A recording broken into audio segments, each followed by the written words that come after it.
जय श्री राम दोस्तों, आप सबका मेरे चैनल में स्वागत है। दोस्तों, साल का 5वां महीना देवों के देव महादेव का प्रिय महीना माना जाता है, यानी सावन का महीना होता है। भगवान भोलेनाथ का प्रिय महीना सावन इस साल 14 जुलाई 2022 से शुरू हो रहा है। वैसे तो ये पूरा महीना महादेव को समर्पित होता है।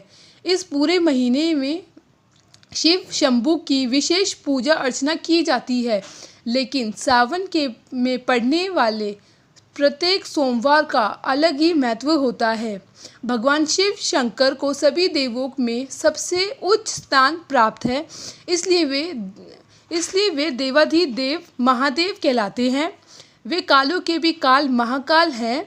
इनकी कृपा से बड़ा सा बड़ा संकट भी टल जाता है। भगवान शिव को मनुष्य तो क्या, देवी देवता, सुर असुर सभी पूजा करते हैं। माना जाता है कि भगवान शिव बहुत ही आसानी से प्रसन्न हो जाते हैं। वो केवल भाव के भूखे हैं। अगर कोई श्रद्धा पूर्वक उन्हें केवल एक लोटा जल अर्पित कर दे तो वे प्रसन्न हो जाते हैं। सावन का महीना बहुत ही खूबसूरत माना जाता है।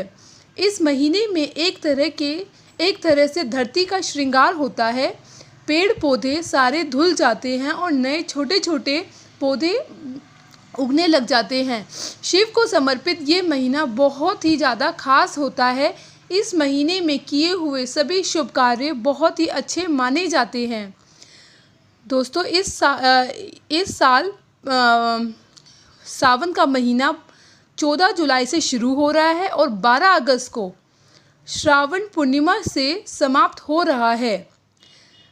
इस साल सावन का पहला सोमवार 18 जुलाई 2022 को है। दूसरा सोमवार सावन का 25 जुलाई 2022 को है। तीसरा सोमवार 1 अगस्त 2022 को है और अंतिम सोमवार 8 अगस्त 2022 को है। दोस्तों, धार्मिक मान्यता के अनुसार ये महीना भगवान भोलेनाथ की पूजा अर्चना के लिए बेहद ही खास माना जाता है। जो व्यक्ति सावन में हर सोमवार का व्रत रखता है और शिव जी की उपासना करता है, उसकी हर मनोकामनाएं पूरी हो जाती है। कहा जाता है कि कुंवारी लड़कियां अगर सोमवार के व्रत को विधि विधान से पूजा करती है तो उन्हें शिव जी की तरह ही वर की प्राप्ति होती है। दोस्तों, सावन में पड़ने वाले हर सोमवार को विधि विधान से पूजा करनी है। आपको शिव जी को बेल पत्र और जल चढ़ाना है।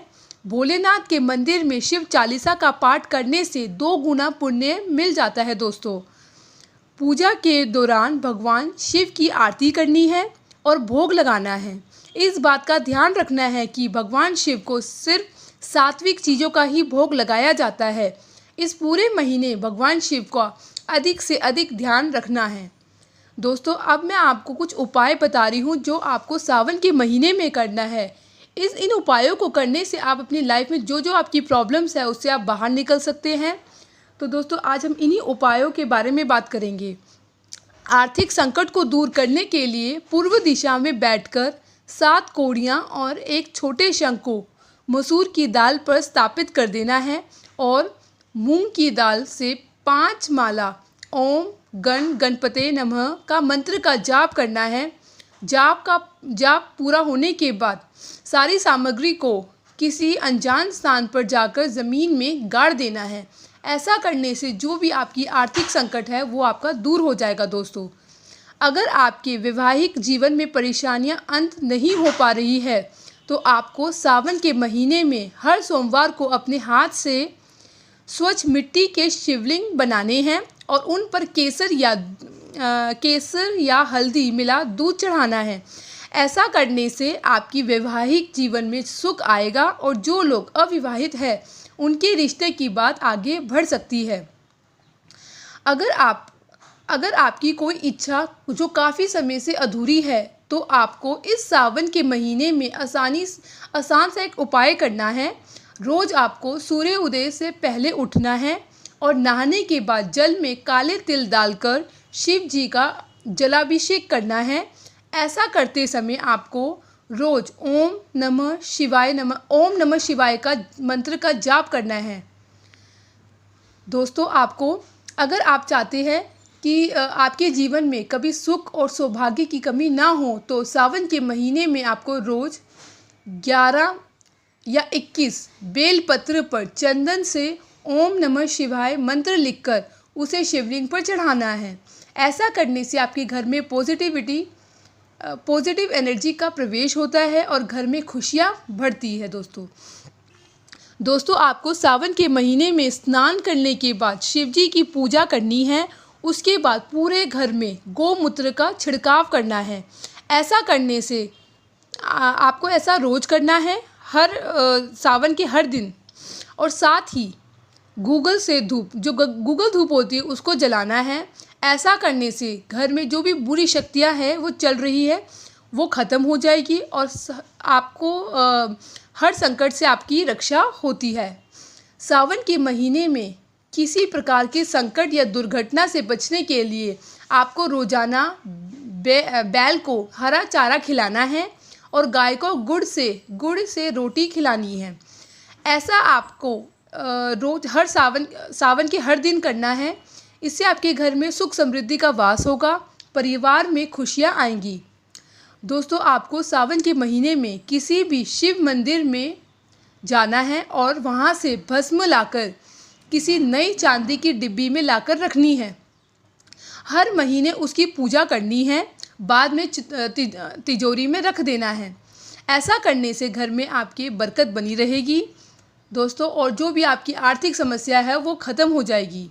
दोस्तों आपको सावन के महीने में शिव जी को बेलपत्र अर्पित करना है, लेकिन कई बार ऐसा होता है कि हमें शुद्ध अखंड बेलपत्र नहीं मिलता, तो आपको ऐसा करना है कि चांदी का महीन पतला हो बेलपत्र लाकर रोज़ शिव जी को अर्पित करना है। ऐसा करने से करोड़ों का जो पाप है वो नष्ट हो जाता है, घर में शुभ कार्य का संयोग बन जाता है।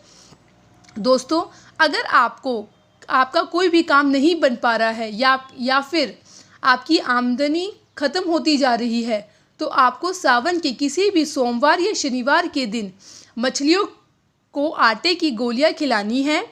ऐसा करने से शिव जी भी प्रसन्न होते हैं और राहु केतु जो आपके ग्रह हैं वो जो आपकी राशि पे बुरे असर डाल रहे हैं वो ख़त्म हो जाते हैं।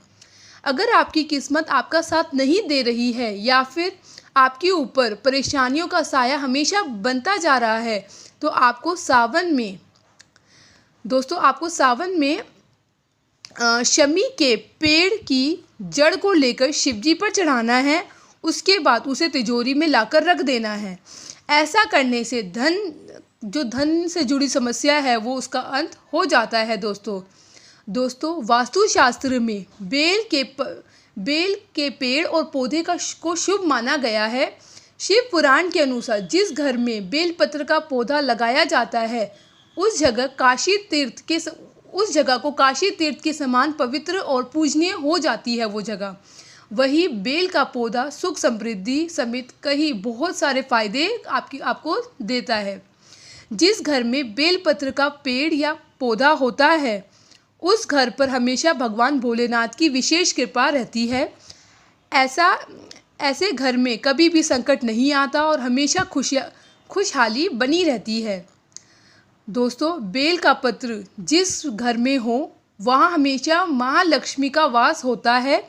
उस घर में कभी पैसों की तंगी नहीं होती, बल्कि बेल का पौधा लगाते ही घर में लोगों की आर्थिक स्थिति तेज़ी से बदलाव होने लग जाता है और घर में धन धान्य का भंडार हमेशा बना रहता है।